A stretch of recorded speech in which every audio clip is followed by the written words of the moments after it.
Hey guys, so in today's video, I wanted to kind of give you guys an idea of like what a typical day in my life as a special education paraprofessional looks like. Um, and my plan is to kind of start like with what time I get up in the morning and all of that stuff. So it's kind of like a mix of a morning routine slash my typical special education paraprofessional day in the life at the beginning of the school year. From my understanding, this is going to change both when we get our regular special ed teacher back and once we are able to transition our older students into their classrooms. And so I may update this video as we move further into the school year, but we have only finished 1 week of school so far, as of the point that I am recording this. So let's just get right into it. So typically on an average school day, I set my alarm for anywhere between 6:15 and 6:30. It kind of depends on like how I'm feeling, how tired I am. Definitely since I got my hair cut shorter, I have been sleeping a little bit longer because I don't need as much time to get ready in the morning.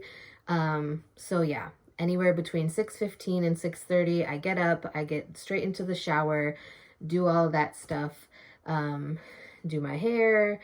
I have calendars on the wall. I have a little planner, like a pocket planner where I have everything written down. Like on my big calendar, I have medical appointments. I have days that there's no school. I have days where the students aren't there, but we have to be there for professional development and stuff like that. So I kind of just mark off what day it is. And then I have this little calendar here. This is today, September 3rd. So I change the date on that. Then I go into the kitchen. I have breakfast.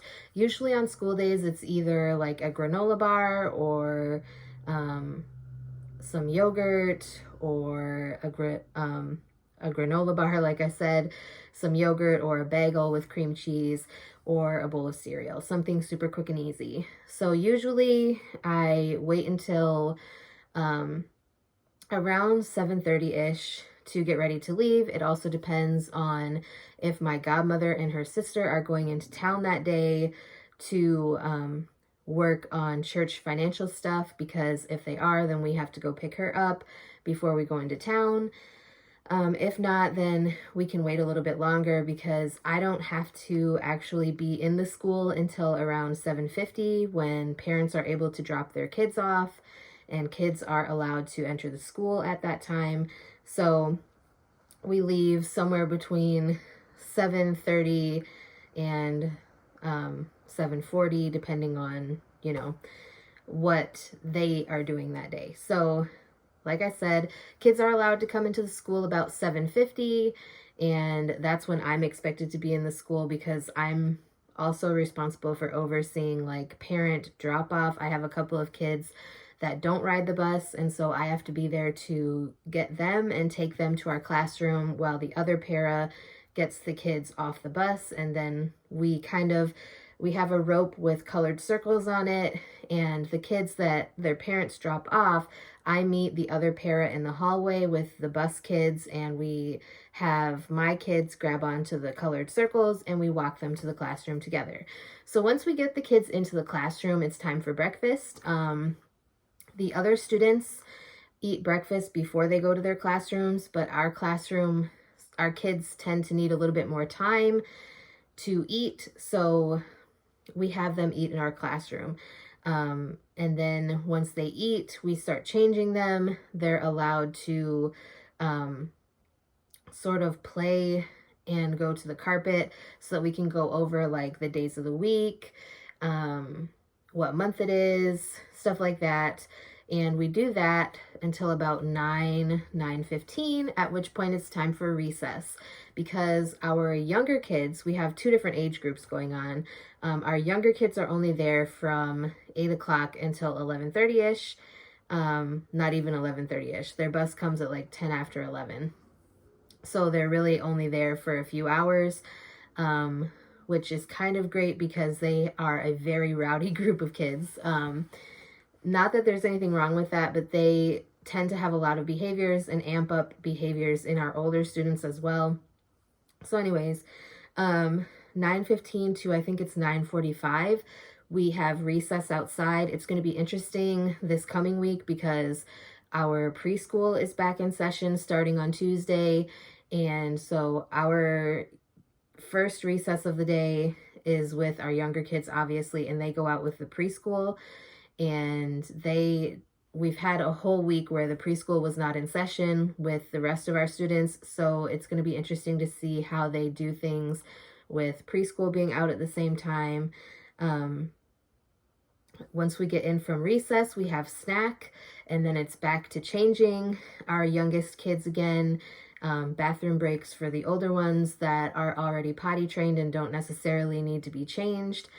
And then by that time, it's time to open a couple of centers, which we have a few different centers in our room. We have one that's like for creative stuff. We have dabbers, we have markers, we have crayons.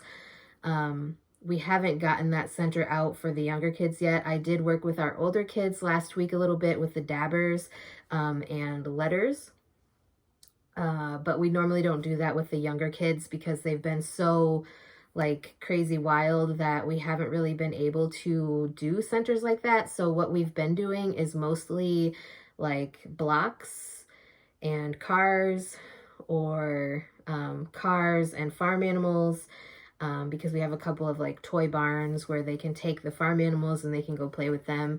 And then usually about 10:45, the cafeteria brings sack lunches for our kids that get on the bus at like 10:11 to go home, and we send those sack lunches home with them because we don't have enough time in our classroom to be able to, you know, have them eat in the classroom with us, sadly. So once they go home, the day really calms down, and we only have 3 students at this point in time who stay past 11:10. That may change. We may be getting 1 or 2 more. We were kind of talking about that at the end of this week, that we may be getting a couple more kids.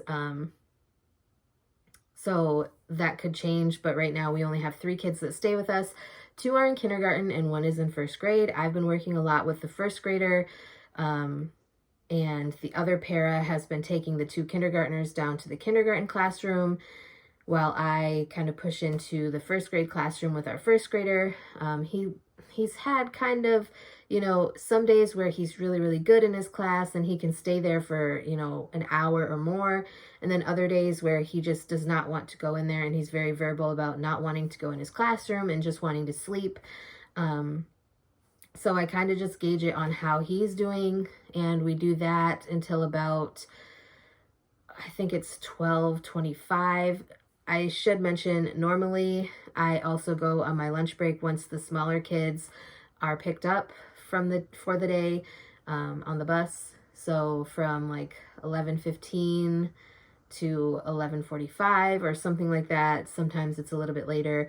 I am on my lunch break, and then at 12:25, 12:30, we take all of our kids to the cafeteria and they eat lunch with the second graders and the kindergartners, because that group of kids is the last lunch break. And then after that, the kindergarten classes usually have a special, and our kids are not to the point where they can be immersed into specials. So there's a couple that are autistic and have like sensory issues, and music they cannot handle all the time. So we're not even going to attempt music at this point. But they're not able to be in specials right now. So we wait for an hour for that class to be done with their specials. And sometimes I will work with the kindergartners in the classroom while the other para takes the first grader into his classroom. The kindergartners, like I said, don't go to specials, so that is the time when I will take the sheets out and I will have them with the dabbers. Like I said, on Thursday, I worked with them with the capital letters. So I think we got all the way to letter P. And basically what I did with them was I had the sheets. I asked them what letter it was before I gave it to them. And from there, you know, they either answered the correct letter or I told them what letter it was.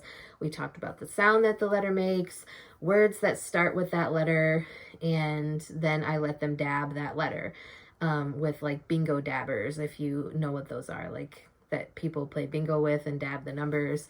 That's what we use to like dab the letters.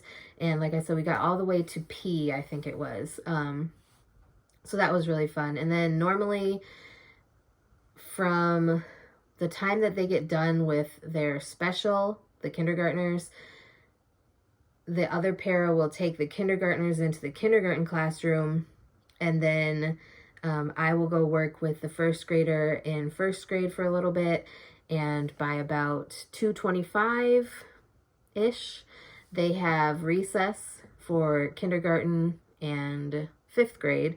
And at that time, we take our kids out for recess with their class. Even the first grader, he does go for recess with the kindergartners. And then after recess, it's time to start getting ready for the bus. So as you can see, we have a very packed day full of stuff. The afternoons are definitely much more relaxed and laid back and chill than the mornings are, because we have so many more kids in the morning and so many more like potential behavior issues in the morning, just because of how loud and boisterous and rowdy the younger kids are. So anyways, I just wanted to share that general overview of like what a day in my life looks like as a special education paraprofessional. Again, this probably will change when our teacher comes back from maternity leave, as well as if we add in more students. I know one of our students is going to preschool, so he won't be with us anymore because preschool starts on Tuesday.